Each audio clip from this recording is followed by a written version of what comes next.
What's up sa mga kahombre ko dyan? Makagago ko sa na naman nga pala to. At syempre mga kahombre ko, alam nyo na, today is the day kung saan finally atin ang matutunghayan ang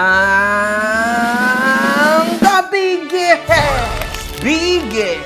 biggest comeback sa mundo ng mga cup. The biggest cup na mukhang dudurog sa tambay cup. The prank killer, the party list endorser winner, the tambay cup killer, Kong TV. Palakpakan ang putang ina niya.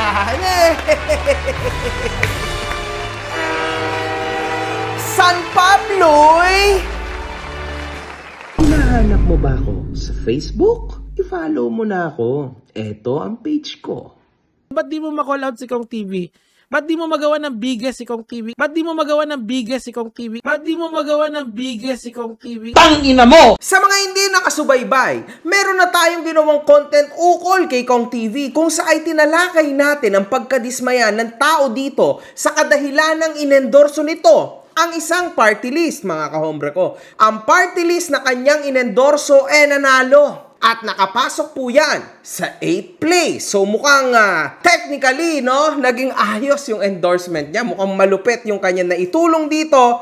Sa mga may trip panuurin. Panuurin nyo, mga kahombre ko. Nandyan yung video. Anyway, sa mga hindi nakakaalam, nagtayo rin ng isang merchandise si Kong TV called Kong Clothing. Ang kanilang negosyo ay nakatuon sa pagbebenta, more on shirts, usually. Shorts din at the same time. Last month, July 2025, naglabas ng isang balita ang Kong Clothing kung saan ay maglalabas ito ng 3 versions ng Team Payaman Cup. Mga kahombre ko, sorry. Makakatikim din niyang si kahombre. Hindi ko po mapigilan na tumawa kasi Team Payaman Cups, TPC. Parang nangyayari isang malaking dagok, no? Kay Pio yung TPC, parang napakamalas, mga kahombre ko, nung TPC na yon. Isipin mo, mukhang ma-2-2-0 siya dito. So anyway, ano bang kapansin-pansin dito? Una sa lahat, original ang konsepto. See? Version 1, version 2, version 3. Ayan literal na hindi inspired or copied. Halatang halata, mga kahombre ko, na ito'y original. Ito po yung logo niya, itong pin na to, diba? Ganyan ang logo niya. Tapos yung Team Payaman, I don't know kung yan ba talaga yung logo nila, pero medyo ganyan. Tapos yung dito naman sa kabila, medyo may hawig, no? Sa Metallica, pero not really. Yung Thunder lang, pero malayo. Ano yung sabi mo? Ano yung sabi mo? Malayo. Napaka-bias mo sa akin. Tangina mo! Medyo lang, no? Siguro, naisip nung gumawa, pero not really. Lutang na lutang, pukin ng ina. Pero makikita natin, mga kahombre ko, na actually, original concept siya. You can see it from far away. Yan ang sinasabi ko, mga kahombre ko, di ba? Kapag original talaga yung concept, kita mo agad kasi syempre, man, alam nyo yun, saan niya gagayahin to? Wala tong paggagayahan ng ganito, mga kahombre ko, so... Napaka-bias mo sa akin. Tangina mo! Ang pinakagusto ko dito ay yung V1. Kasi gusto ko simple lang, no? Ayoko nung madaming design. V1 ang trip ko dito. Kung V1, V2, V3, V1 ang trip ko. Anyway, ngayong buwan daw ng Agosto, nag-post na rin ang Kong Clothing na ilalabas na nila ito. Bukas, mga kahombre ko, nako! Biyernes bukas. My God! My God! Yare, mga boss. Nako! Ano kayang mangyayari dito, mga kahombre? Matinding laban to, ano? Sa mundo ng cup. Get ready! See you sa TikTok Live, August 22, 2025. Oh my God. Ano po mga comments? Tayo magbasa. Di hamak na mas susuotin ko ito kaysa doon sa tambay. Grabe naman. Kupal naman, oh. Men, ikaw sobrang kupal mo alam mo yun? Eto yung literal na TPC na nagpaiyak sa tambay cup. Team Payaman Cup. Kaya nga, natawa rin ako. Alam niyo yun? Kahit sabihin ni Kong na ang malilikom niyang pera ay diretso sa bulsa niya. Bibili pa din ako kaysa sa nagsabi na mapupunta daw kuno sa charity para sa paaralan. Halatang bogus. Oy, grabe ka naman. Sa tingin ko hindi to bogus. Sa tingin ko legit yung sinabi ni Pio na rekta yon sa charity. I believe that, mga kahombre ko. Sino bang linoko mo dyan, MG? Mga kahombre ko, meron nga pala ako na-discover na isang remittance app na literal na napakalaking tipid para sa mga Pinoy working abroad. Introducing TapTapSend! Alam niyo naman mga kahombre ko na naging OFW din ako sa England for 5 years. At sa totoo lang, hindi madali ang naging buhay ko doon. Nakakapagod ang trabaho, napakatinding sakripisyo para lang makapagpadala ka sa pamilya mo. Tapos sa dulo, hindi pa makapagtipid ng maayos. Dahil nga mga OFW ay nagagawang magbayad pa ng napagkalaki-laking halaga para sa transaction fees na yan, magkano rin yun mga kahombre ko, di ba? Oh, no. Pwede mo na sana yung ilaan sa ibang bagay. Pero buti na lang, ang problema na yan ay hindi mo na mararanasan dahil nga kay TapTapSend. Mga kahombre ko, sobrang nakakatuwa tong app na to. Dahil bukod sa napakatinding exchange rates nito, zero fees pa pagdating sa pagpapadala mo sa bangko at mobile wallets tulad ng GCash at Maya. 95% ng mga transaction ay dumadating agad just within 5 minutes. Napakasulit talaga nito mga kahombre ko. Now, kung gusto mo mapadali ang buhay mo tulad ng mga sinabi ko, i-download mo na ang TapTapSend. After mong i-download ito, mag-sign up ka na.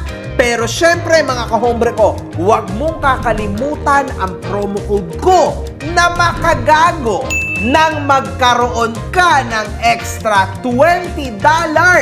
Totoo yun, $20 sa ipapadala mo sa una mong deposit. Saktong-sakto, malapit na ang bare months, ano pang hinihintay mo, kahombre ko? I-TapTapSend mo na yan.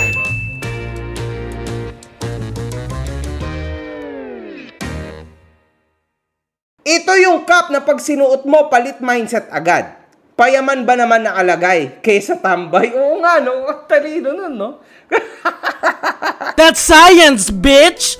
Kasi katulad yan sabi ko, mga kahombre ko, yun yung nagre-representa sa'yo. Nakasulat tambay, so tambay ka. Ano yun, di ba? Kunwari, engot ka, engot nakalagay, engot ka. Alam yun, ewan ko, para sa akin ganun yun, no? Kaya nga usually, ayoko na may nakalagay, kundi ito lang, the biggest. So, ayan yung tagline ko, pero usually, naka-white shirt lang ako, mga kahombre ko. Ano? Lupet, tol! Team Payaman, tambay. Anong bibilhin mo doon? Payaman o tambay? All of the above! Baka gayahin ni Pio Balbuena design ng Team Payaman.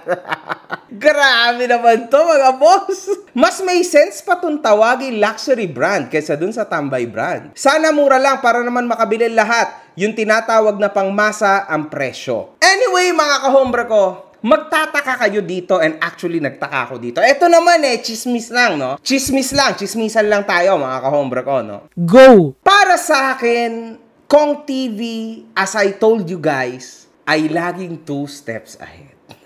Sinabi ko na yan, mga kahombre ko. 2 steps ahead daw siya sa akin. Para siyang Nikado Avocado. Mapapansin nyo dito na para siyang naka-double kill, no? Una sa lahat, parang pinasok niya to straight nung nagkaroon ng napakalalang issue ang Tambay Cup. As of now, sa totoo lang, namamayagpag ang negosyo na Tambay Cup, mga kahombre ko. Alam niyo yan, pagdating sa Philippines, no, sa national market, kahit pa paano, namamayagpag talagang Tambay Cup. Kailan, tol? Ngayon, sa tansya ko, sa nakikita ko, gusto tong butasin ni Kong TV. Alam niyo, bigla siyang papasok sa tamang panahon kung saan limping po ang Tambay Cup. Limping ang legend. So, eto yung tamang panahon na pagpasok, pag-entra. Sakto pa, TPC rin ang pangalan nila. Almost, Team Payaman Cup. Grabe.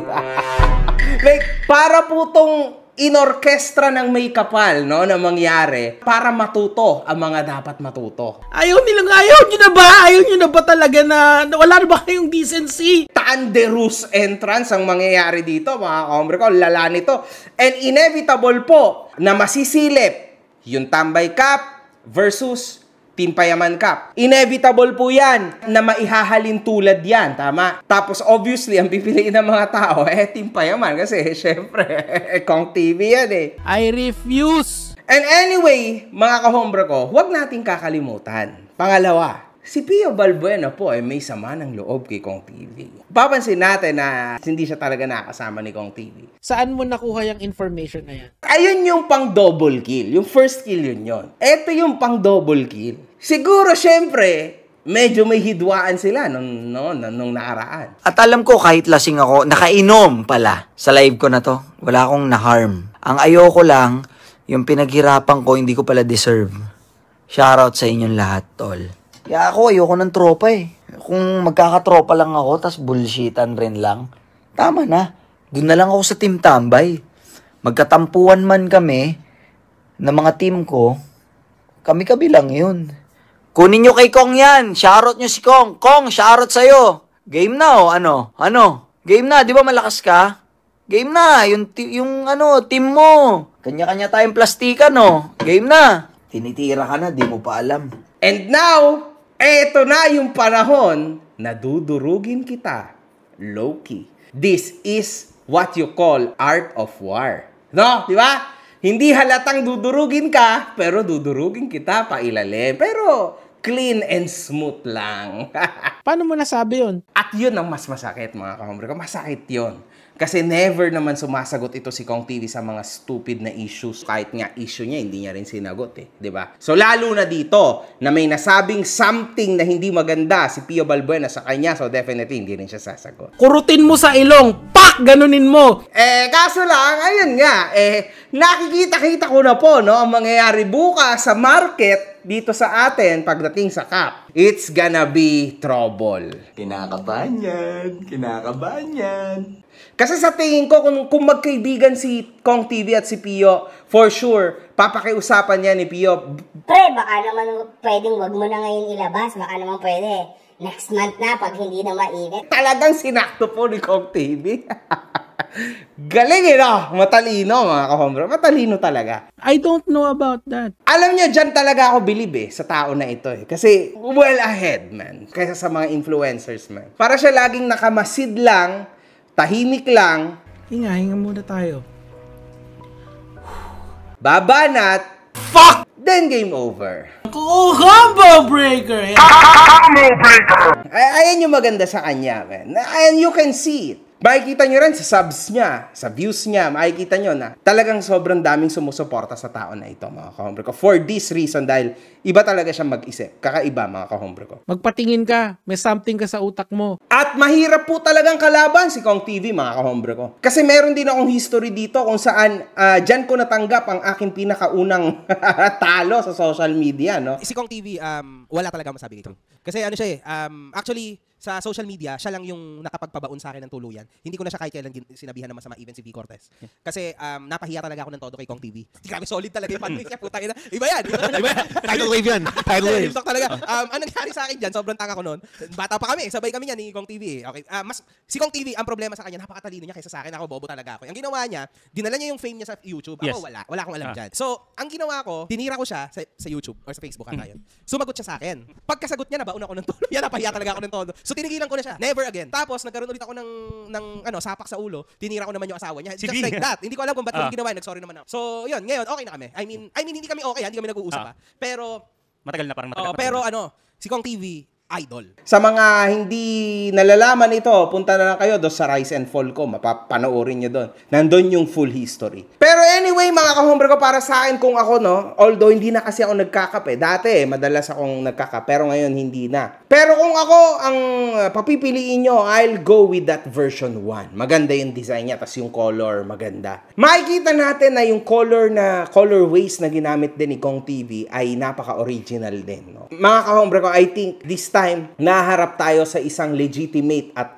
original na disenyo galing sa lokal, no? Totoo naman yun. Sa tingin ko, suportahan talaga natin ito. And hopefully, para sa mga malulupit dyan na nagko-collect ng cup, tambay cup, please guys, enlighten us at ipagkumpara nyo yung dalawa, TPC or tambay cup. All of the above! Gawin nyo yan para sa ikakaligaya ng buong internet. Hihintayin ko yan, mga ka-homer ko. Peace, tang ina. One love, good fucking vibes. Mga putang ina nyo kayo.